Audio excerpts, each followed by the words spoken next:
ni le fait de ne plus exister médiatiquement. C'est quoi qui vous fait peur? De vieillir, de mourir, de vous embourgeoiser? Non, mais il n'y a qu'une seule peur à côté de laquelle, à l'aune de laquelle toutes les autres sont dérisoires. C'est pour ça que je suis quelqu'un plutôt sans peur dans la vie. Non, il n'y a qu'une grande peur matricielle qui est celle du néant.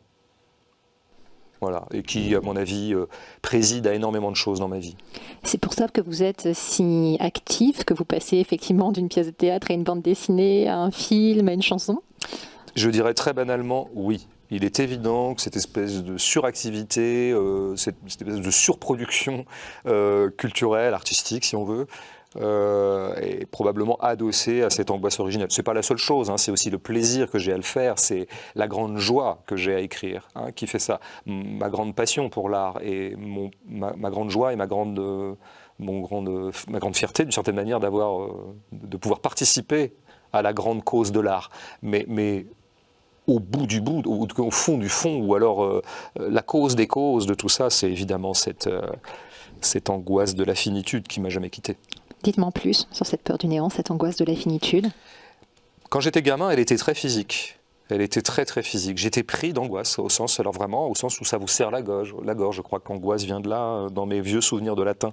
Les trois tesses, c'est les trois.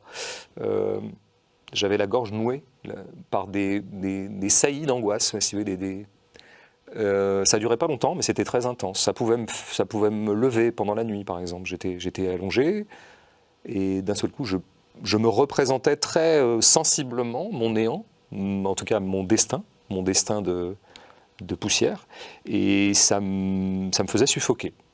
Physiquement, je veux dire au sens littéral, hein, vraiment. Encore aujourd'hui, vous avez ce type de bouffée d'angoisse? Si je me concentre, oui. Je peux faire revenir cette angoisse, mais alors vraiment très intense et insupportable. Hein. Je veux dire, elle ne peut pas durer plus de 30 secondes, celle-là, parce qu'elle est invivable.